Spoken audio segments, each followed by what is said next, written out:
Hallo Simulationsfreunde, ich heiße Pratik und ich begrüße euch recht herzlich hier bei einem neuen Video auf meinem Kanal.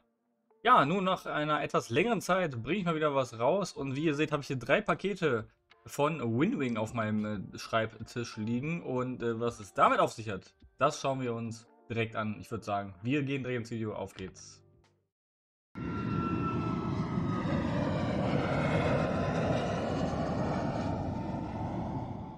Herzlich willkommen zurück, meine Freunde.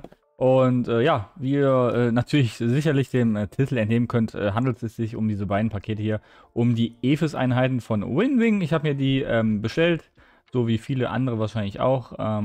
Falls ihr euch wundert, die sind hier aus dem Global Store und nicht aus dem EU Store bestellt worden. Ja, Lieferzeit bei mir circa jetzt 2 Wochen insgesamt von Bestellung bis Ankunft der Ephes für ja, normale Besteller. Ne? Genau. Einmal Ephes rechts habe ich hier und einmal die Ephes auf der linken Seite. Was will ich euch heute im Video zeigen? Also wir machen wieder so ein kleines Unboxing-Video wie beim letzten Mal. Wir schauen uns die an, beziehungsweise ich schaue mir nur die linke an. Ich glaube, die ist am interessantesten für euch alle. Die rechte tue ich erstmal beiseite, weil im Endeffekt ist dort ja dasselbe enthalten. Die packe ich mal gerade weg. Kleinen Moment. So. Und wir widmen uns dann mal hier der linken Ephes. Ich habe hier mal wieder mein professionelles Öffnungstool parat. Und genau, dann werde ich das ganze Ding mal kurz aufschneiden und melde mich gleich sofort wieder, wenn ich das hier mal geöffnet habe. Bis gleich. So, meine Freunde, ich habe das Paket geöffnet und theoretisch kann ich jetzt aufmachen.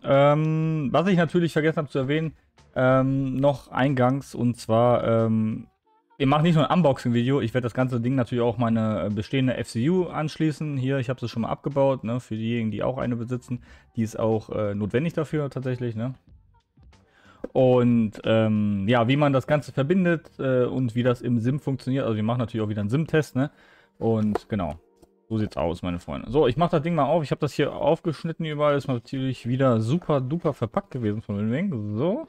Und wie ihr seht, Ephes links, hier steht schon drauf. Hier so für die Kamera, ja. So, dann machen wir mal hier das weg. Hier haben wir wieder ein ja, Qualitätskärtchen von Winwing. Ich habe die übrigens regulär bestellt, also ich habe die hier nicht gesponsert bekommen oder sonstiges, ne? Nicht, dass ihr euch wundert, weil ich hier so ein Werbevideo mache im Endeffekt fast. Gut, also was ist drin? Ich habe hier mal die ganze Kladderadatsch rausgenommen. Ich gucke mal, ob man das so besser sehen kann für die Kamera. So ist vielleicht besser. Also wir haben hier wieder, ja, diese guten Klebepads. Damit habe ich auch meine FCU befestigt tatsächlich. Und ich muss sagen, die sind echt gut, ey. Die halten wirklich gut. Die auf jeden Fall aufbewahren, wenn man mal umbaut. Dann haben wir hier, ja, das Datakabel, um die FCU und die Ephes miteinander zu verbinden. Ganz wichtig. Und dann haben wir hier noch Schräubchen, ganz viele. Knister, knister. Ganz viele Schrauben, um die beiden Einheiten auch miteinander wieder zu verbinden. Also FCU und Ephes Einheit, ne? Ich auch mal beiseite. Was haben wir noch? Imbusschlüssel und ein Schraubendreher. Ein Schlitzschraubendreher haben wir hier. Und 2 Imbusschlüssel. Ja, die auch mal beiseite.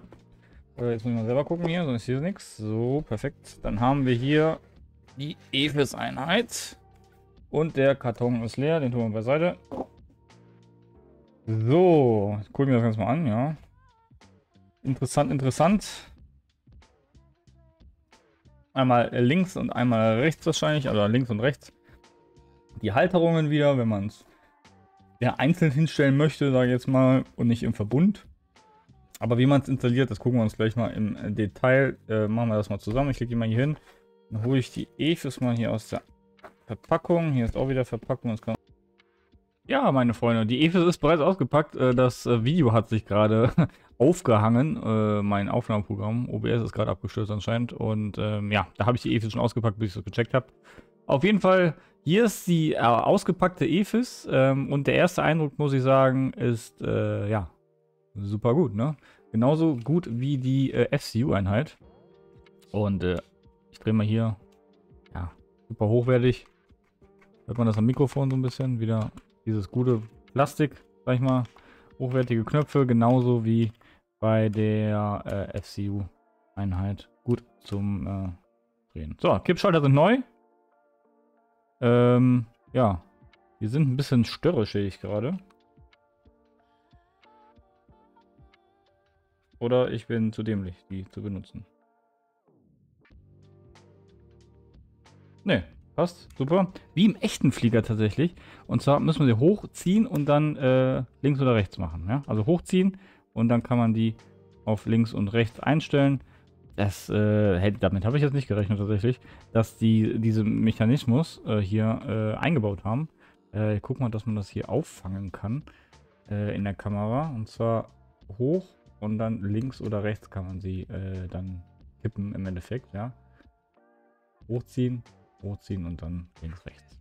Für alle, die mit Probleme hatten. Ja, QA, Hektopascal.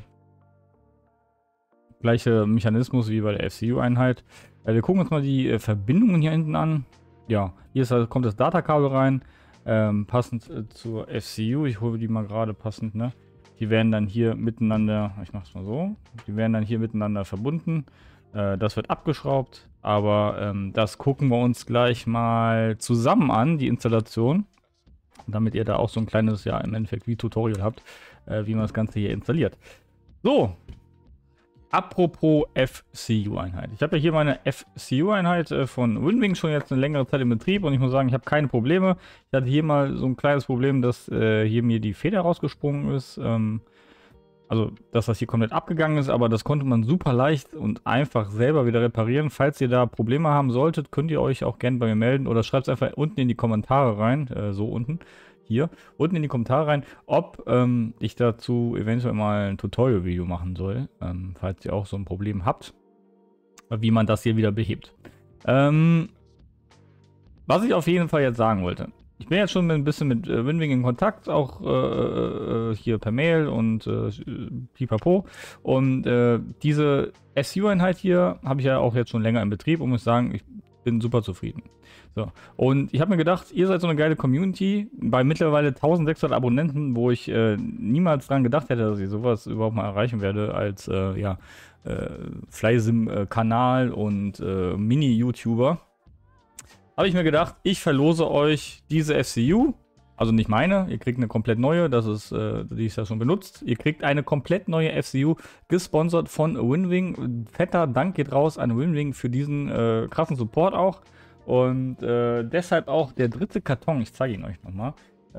Jetzt wird es ein bisschen voll hier auf dem Platz, aber hier ist ein dritter Winwing-Karton, ich muss gerade ein bisschen aufräumen. Hier ist ein dritter Winwing-Karton, hier ist die FCU-Einheit drin, ihr könnt sehen, FCU 1. Diese könnt ihr gewinnen. Wundert euch nicht, dass hier ist schon ein bisschen aufgeschnitten, weil der Zoll natürlich reingeguckt hat. Ich musste dafür auch, ja, natürlich Zollgebühren zahlen, weil kam aus China mal wieder. Und, ja, nichtsdestotrotz sollte trotzdem alles funktionieren. Ich habe das hier ein bisschen wieder zugeklebt, weil das hier alles so ein bisschen doof auf war und alles. Ich werde das hier nochmal zukleben. Und genau, die könnt ihr gewinnen im Laufe des Videos. Was ich euch auf jeden Fall sagen kann, ist, ihr müsst dafür auf meinen Discord kommen. Und da haben wir ein Giveaway-Channel. Und da könnt ihr euch einschreiben bei dem Bot. Und natürlich wäre es ganz schön, wenn ihr Abonnent seid, weil sonst funktioniert das Ganze alles nicht hier. Weil das Ganze funktioniert nur durch euren Support und eure geile Leistung. Winwing sieht das Ganze auch, dass mein Kanal ständig und stetig wächst. Und deshalb supporten die mich auch so geil. Und Leute, seid gespannt, was nach der EFIS kommt. Ich habe schon Infos, ich darf sie leider nur noch nicht teilen, weil, es wird auf jeden Fall schön, ja, sag ich mal so, für unsere kleine Airbus-Familie und Sim-Familie. Für die Boeing-Leute gibt es natürlich auch nochmal ein paar coole Sachen und, ja, genau. Wir gucken uns jetzt aber mal weiter die EFIS an. Ich habe hier meine FCU schon mal hingestellt wieder. Was ich noch sagen wollte, ist die Haptik mal wieder, auch von diesen Drehreglern. Die sind ja jetzt neu, aber ist aus dem gleichen Material wie diese Drehregler. Also wie diese Drehregler sind diese auch. Aber ist mal wieder super gute Haptik. Wir haben hier so wieder geriffelte, ich hoffe man kann es erkennen, geriffelte Knöpfe. Und wie ihr vielleicht auch an dem Klickgeräusch hören könnt. Ich weiß nicht, ob man es hören kann, aber es ist schon sehr hochwertig, ja. Gut, dann würden wir das Ganze, würde ich mal sagen, installieren wir das Ganze mal. Wir machen das Ganze jetzt hier zusammen. Wenn ihr wollt, dann bauen wir das mal hier auseinander und installieren das mal an der FCU-Einheit. Ich habe hier eine Tüte mit Werkzeug. Das werde ich gleich mal direkt aufmachen, weil das benötigen wir, glaube ich. Zack. Ah, Gott. So. Wir haben hier einmal den Schraubendreher und 2 Imbusse.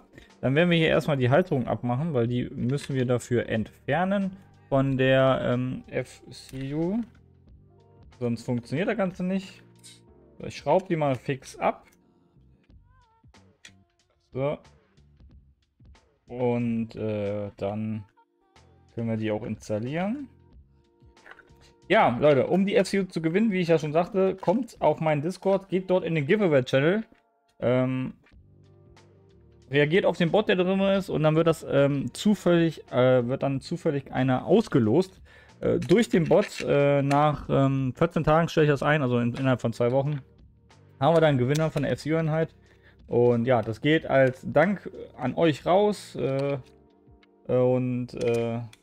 habe davon im Endeffekt, ja, gar nichts im Endeffekt, außer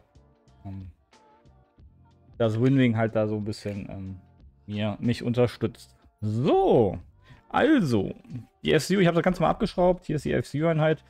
Dann kommt die EFIS hier links dran. Und drehen wir das Ganze mal um und schauen uns das mal von hinten an. Genau. Zack. Und dann gucken wir uns mal an, wie wir das hier alles verbinden. Also hier kommt das Datakabel. Hier kommt das Datakabel rein, ne, womit das Ganze verbunden wird. Und dann schauen wir mal, wie das hier installiert wird. So, und zwar, meine Freunde, installieren wir das ganze Ding jetzt mal. Und ich habe mal hier die eine Tüte schon ausgepackt. Meine Maus braucht weg, die brauchen wir nicht. Wir haben hier diese Verbindungsstücke, ja. Gucken, ob man die gut erkennen kann. Fokus ist da, ja. Und diese werden hier hinten so montiert. Ah, ne, das ist falsch. Moment. Die werden so montiert. Hier unten rein, ja. Und dann verschraubt. Das ist ein bisschen doof zu sehen. Aber wir machen das mal zusammen. Und auch wenn ich hier so ein bisschen gesponsert wurde durch das Gewinnspiel, muss ich schon einen kleinen negativen Kritikpunkt äußern. Und zwar ist hier keine Bedienungsanleitung bei. Ja? Wer technisch nicht so affin ist, der muss sich dann hier selber zurechtfinden. Aber das sollten wir alles hinbekommen, glaube ich. So. Und zwar, wir haben ja hier eine Schraube drin. Und wir haben in der FCU eine Schraube drin. So. Um die zu lösen, haben wir hier diesen Schraubendreher dabei. Und dann müssen wir hier vorne einfach diese Schraube lösen, die hier montiert ist. Ja, das mache ich mal gerade fix. Bisschen fast feste drin, aber kein Problem. Dann lösen wir die mal. Kommt hier hinten auch schon die kleine Mutter raus. Und hier haben wir die Schraube. Das Ganze müssen wir bei der EFIS auch einmal machen.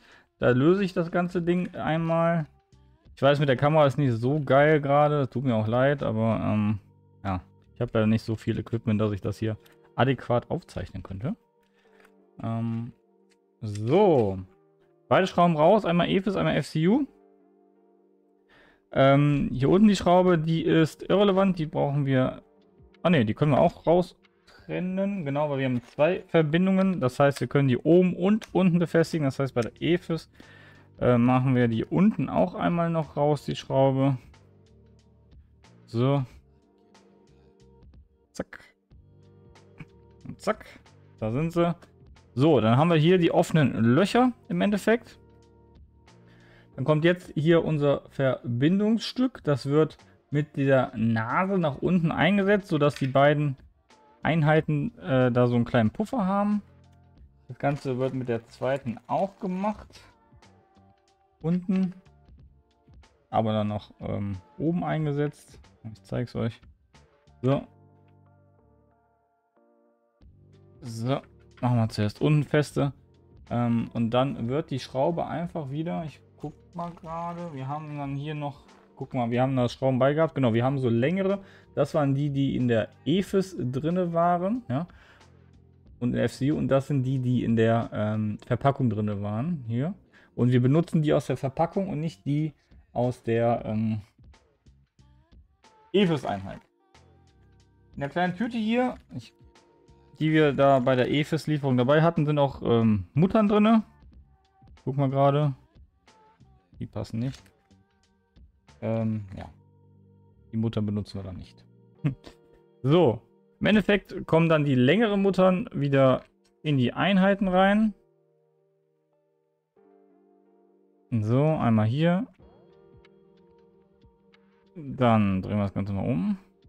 So, und einmal in die EFIS eine. Und hier unten natürlich auch eine in die EFIS. So. Drehen wir das Ganze mal um und gucken, dass sie nicht rausfallen. So. Zack. So, dann haben wir jetzt einmal hier die Schrauben drin. Einmal hier und einmal hier oben von euch gesehen. Dann nehmt ihr jetzt einfach dieses Verbindungsstück. Legt das einmal hier rein. Und wo ist das andere? Hier. Einmal hier rein.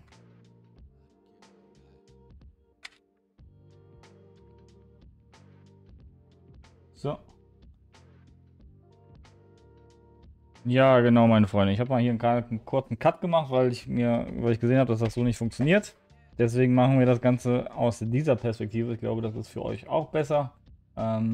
Und dann passt das. Also wir haben ja hier, wie ich schon eingangs erwähnt hatte, hier die längeren Schrauben. Die benutzen wir, wenn wir die hier hinten reinschieben einmal.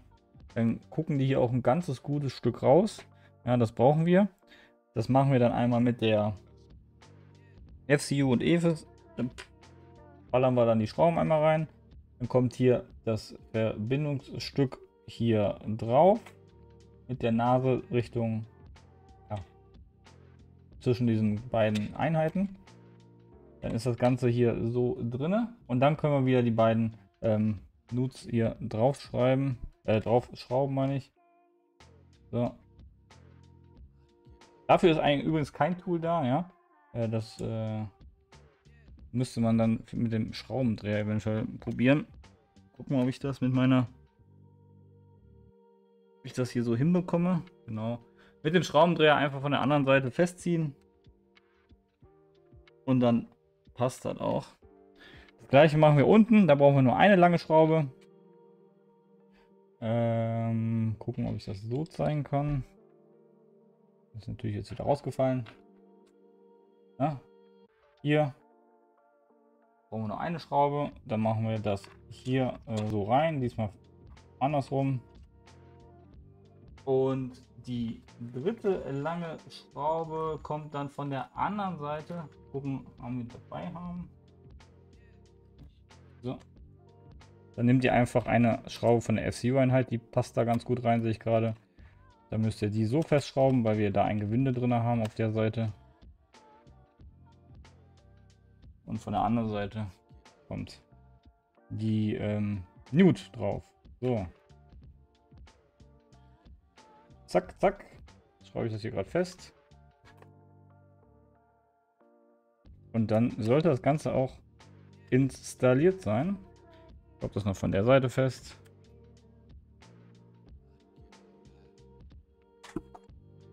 Oh, und da live im Stream ist gerade im Stream wollte ich gerade sagen, im Video ist gerade die Kappe abgegangen. Und ja, das ist ja super. Dann kann ich direkt das Tutorial-Video darüber machen, warum diese Kappe abgegangen ist und wie man das wieder reparieren kann.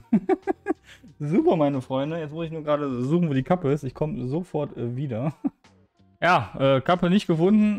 Ich werde die gleich mal in Ruhe suchen. Ich mache jetzt hier mal das Video noch zu Ende. Aber wie ihr seht, ja, ist hier der Knopf. Das ist auch nicht schlimm. Das passiert nun mal, weil das so Spack da drauf ist. Ich werde das aber in einem weiteren Video, in einem weiteren Tutorial-Video, werde ich das alles nochmal ja, zeigen, wie man das reparieren kann. Also macht euch da keine Sorgen. So, FCU ist installiert. Dann, das hält auch bombenfest, ne, mit diesen beiden Verbindungsschrauben. Das ist 1A tipptopp. Ich mach das mal gerade ein bisschen fester hier. So. Nicht zu feste, nach fest kommt ab, ne? Und was ihr jetzt nur tun müsst, ist hier dieses Datakabel einfach nur einmal dort einstecken und einmal dort einstecken und dann ist das Ganze auch schon miteinander verbunden und läuft dann über das USB-Kabel, was ihr hier in der FCU ja, drinne habt im Endeffekt. So, könnt ihr auch nicht viel verkehrt machen. Und zwar habt ihr hier, ja, sind die dementsprechend geformt, die das Kabel, und deswegen könnt ihr auch nichts verkehrt machen, bis es klack macht. Klack, klack. Drin ist es. Und dann sieht das Ganze so aus. Und das Ganze ist funktionstüchtig. Ja. Gut, ich werde jetzt noch die andere EFIS installieren. Gucken, vielleicht finde ich noch den Knopf irgendwo. Und dann, achso, was ich noch sagen wollte, genau. Wir können ja hier diese Halterungen, die können wir hier an der Seite wieder montieren. Oder ihr macht die hier unten dran. Ich muss gleich mal schauen, wie ich es mache. Auf jeden Fall werde ich noch die andere EFIS installieren, damit wir das hier rechts haben. Und dann, ja, genau. Dann geht es weiter. Abmaße sind original, ja. Wie das echte Cockpit auch von der Größe her. Und dementsprechend braucht ihr auch ein bisschen Platz. Wenn ihr beide Einheiten installieren möchtet, braucht ihr ein bisschen Platz auf dem Schreibtisch. So, wir sehen uns gleich wieder, wenn ich die andere EFIS installiert habe und das Ganze läuft. Ja, herzlich willkommen zurück, meine Freunde. Und wie ihr seht ihr meinen Desktop und ich habe die SIM-App schon aufgemacht. Ja, wurde sofort erkannt als komplette Einheit hier auch zu sehen. Ich habe euch jetzt hier unten mal noch meine FCU eingeblendet und die EFIS, worum es geht. Ich habe jetzt die rechte auch installiert. Machen wir hier so Totalaufnahme, seht ihr? Einmal komplett die Einheit, ja. Wir konzentrieren uns jetzt mal hier auf die linke, weil rechts ist halt dann simultan. So, wir gehen mal hier drauf und ich stelle erstmal die Helligkeit runter, weil damit im Video mal nicht so krass überbelichtet. Oh, muss schon fast ausmachen. So 18%. So. Dann könnt ihr auch ein bisschen was erkennen. Gut, ja, was können wir hier machen? Genauso wie bei der FCU auch. Wir können hier wieder lustige Knöpfe drücken. Ich habe die jetzt noch nicht installiert, also noch nicht fest installiert auf dem Schreibtisch. Wie ihr seht, wenn ich hier den Knopf drehe, dann kann man das in der App auch alles nachvollziehen. Und auch hier diese kleinen Kipphebelchen, die funktionieren. Das geht alles. Alle Knöpfe kann ich drücken. Ich kann hier drehen. Das wird alles erkannt. Ich kann pullen, ich kann pushen. Ja, ich kann hier umstellen. Slider weg, da kann ich einschalten. Und hier das LS auch. So, dann können wir alle LEDs anmachen. Dann sieht das Ganze so aus. Funktioniert alles 1A. Ja. Meine FCU ist dunkel, weil ich, achso, in der App ist nur interessant, man kann hier einfach rüber scrollen, das wird als komplettes erkannt und deswegen sieht das so aus. Meine FCU ist dunkel, weil ich das hier in den Einstellungen eingestellt habe, deswegen ist sie dunkel, wie ihr seht. Jetzt ist sie hell, ja. Kann ich euch als Tipp auch nur geben, wenn ihr die habt, stellt das hier ein und dann ist sie dauerhaft aus und leuchtet halt nicht, wenn ihr sie nicht benötigt. Ja. Und das gleiche kann man hier für die Rechte auch einstellen, wenn man die Rechte hat. Ich gehe mal hier rüber. Die ist jetzt noch auf hier 128% Licht. Ich kann die jetzt nochmal auf 18 runterstellen. Ich kann auch hier die Screens ausmachen komplett. Und hier das Grüne auch. Ist jetzt nicht an. Wir können die gleich mal durchtesten, ob die auch funktioniert so. Aber das sieht gut aus. Also das sieht alles top aus. Alle Knöpfe funktionieren, werden auch erkannt. Also, ich muss schon sagen, SIM-App Pro in Kombination mit den ganzen, ja, mit den ganzen EFIS und FCU-Einheiten, das spielt schon gut zusammen. Ja, da habe ich schon schlechtere China-Produkte gesehen, da jetzt mal. Gut, ich würde sagen, ich starte dann mal den SIM noch und dann sehen wir uns gleich im SIM und gucken uns mal da die Funktionalität der EFIS an. Bis gleich, meine Freunde. So, hallo meine Freunde, herzlich willkommen zurück im Simulator im wunderschönen Düsseldorf. Und ich habe heute schon mal hier was eingestellt ein bisschen. Ich bin wieder im Phoenix unterwegs.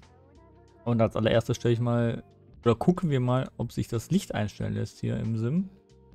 Und natürlich lässt sich das perfekt einstellen. Ich dimme das mal so ein bisschen, damit ihr auch gute Qualität habt. Gucken, die Kamera ein Stückchen näher bringen. So. So. Ja, dann testen wir einfach mal, ob das hier alles so funktioniert. Ja, wie die FCU. Ich stelle mal hier direkt mal auf QH um.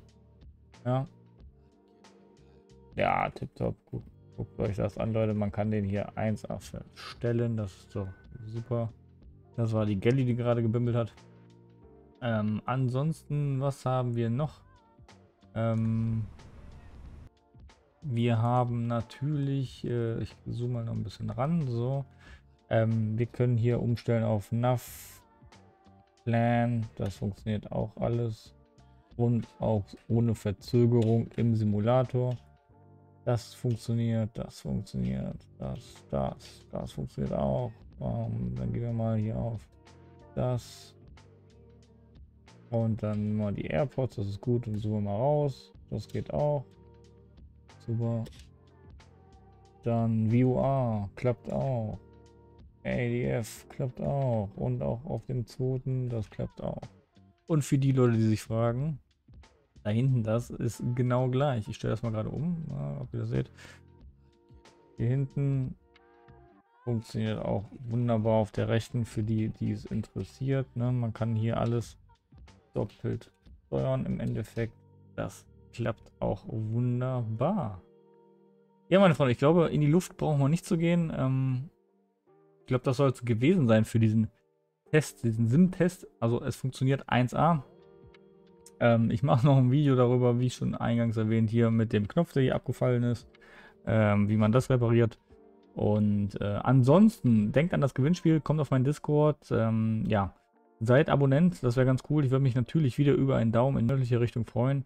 Und um ein Abo sowieso. Ihr helft mir und das gebe ich gerne zurück durch dieses Gewinnspiel auch. Und deshalb, ja, kommt einfach in den Discord, macht mit und würde mich freuen, wenn ihr diese FCU-Einheit hier gewinnen könnt. So, ich würde sagen, wir sehen uns bis zum nächsten Mal. Ciao, euer Patrick.